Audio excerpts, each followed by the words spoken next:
Welcome to ILTV's Israel Daily. I'm Amit Harari, and coming up in today's newscast. Settlers staging protests demanding for security following this week's Samaria shooting attack. Meantime, Pittsburgh shooting trial, one of the deadliest anti-Semitic attacks in the U.S. history, opening today. And later, Israel's U20 national soccer team is doing it again, advancing to the Mundialitos quarterfinals.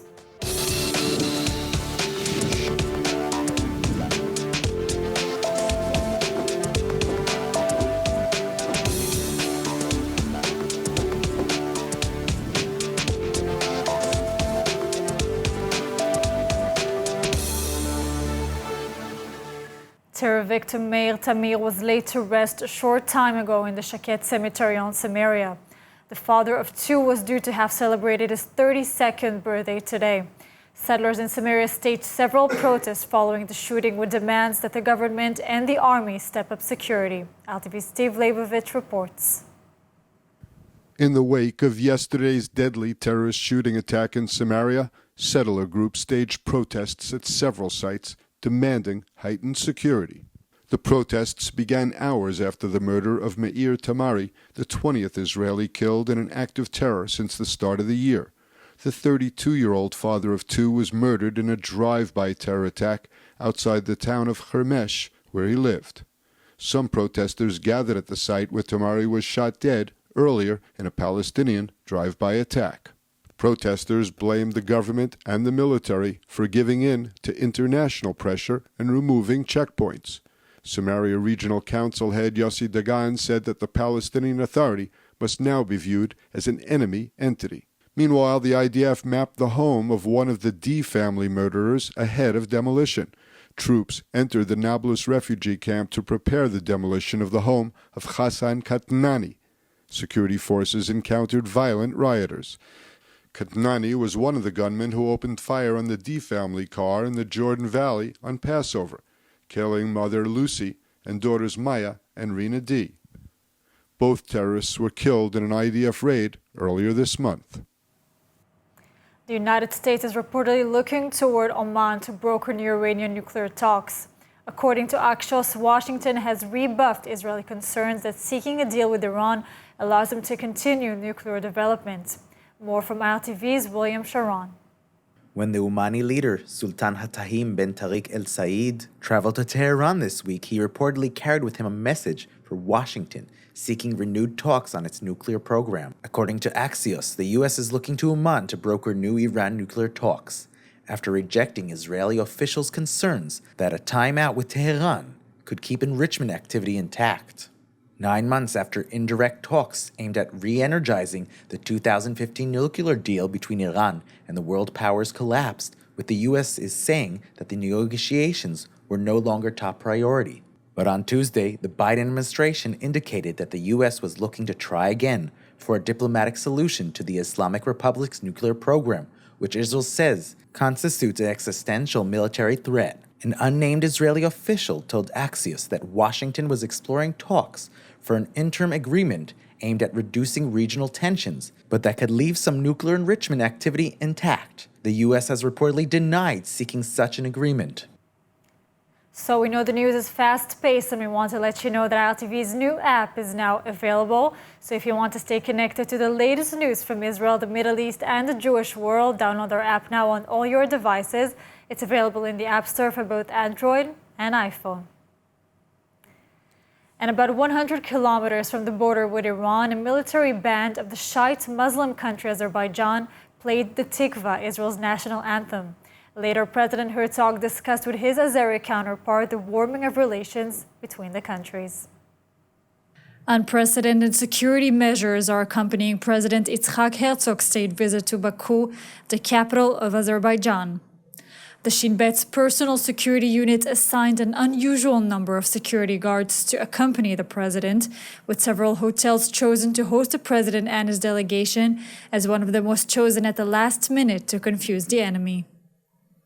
The president's entourage was instructed in an unprecedented manner not to use mobile phones on the internet local cell phone for fear that the Iranians would confirm their location. The extraordinary security measures were taken due to the grave concern in both countries that Iran would try to disrupt the visit due to its anger at the warming of relations between Israel and Azerbaijan, a Shiite Muslim country sharing a common border and intense diplomatic tensions with Iran.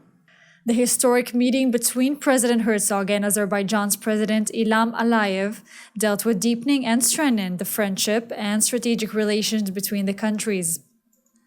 The name Iran was mentioned many times in the conversation, and it was agreed to increase security ties. The presidents examined the cooperation between the countries in the fields of energy and security and expressed a desire to expand and diversify the ties to other issues as well. Among other things, options for increasing cooperation in the fields of health, agriculture, energy, tourism, and cyber were also discussed. President Herzog closed the first day of his visit with a welcome event in honor of Israel's 75th Independence Day at the Heydar Aliyev Cultural Center. The event was attended by 400 people, including the Speaker of the Parliament, ministers and members of the Parliament, members of the Jewish community, and businessmen. And joining us now on the matter and of course on President Herzog's visit to Baku is Iranian expert from the Jerusalem Institute for Strategy and Security, Alex Greenberg.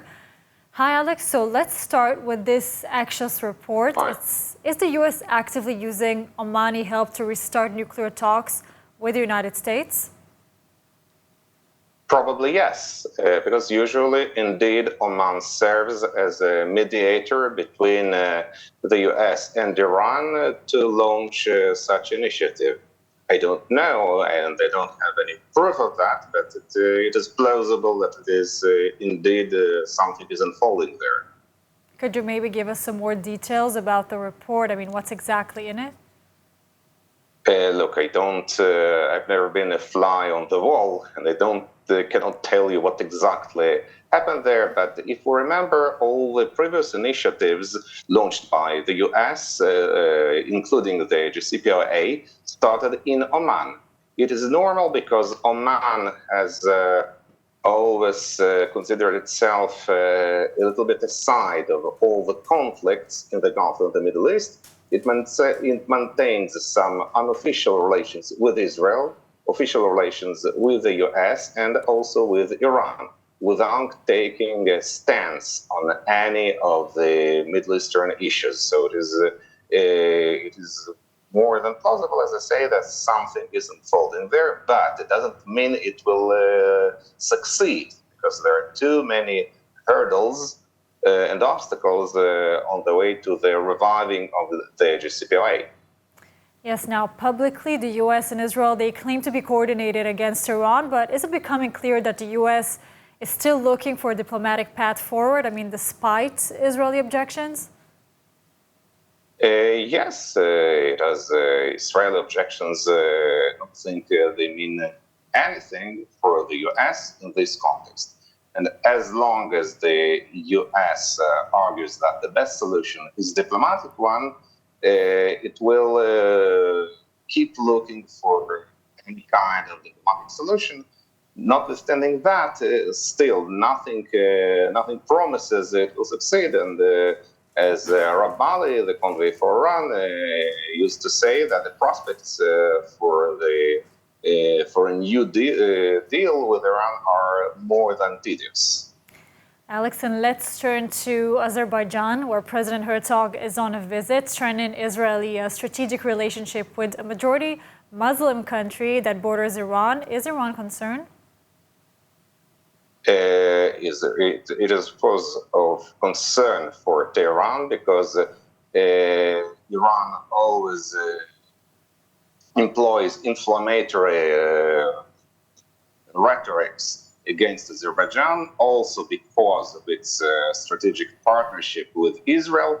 But one must keep in mind that Iran has always been carrying out diversions and terrorist activity against Azerbaijan.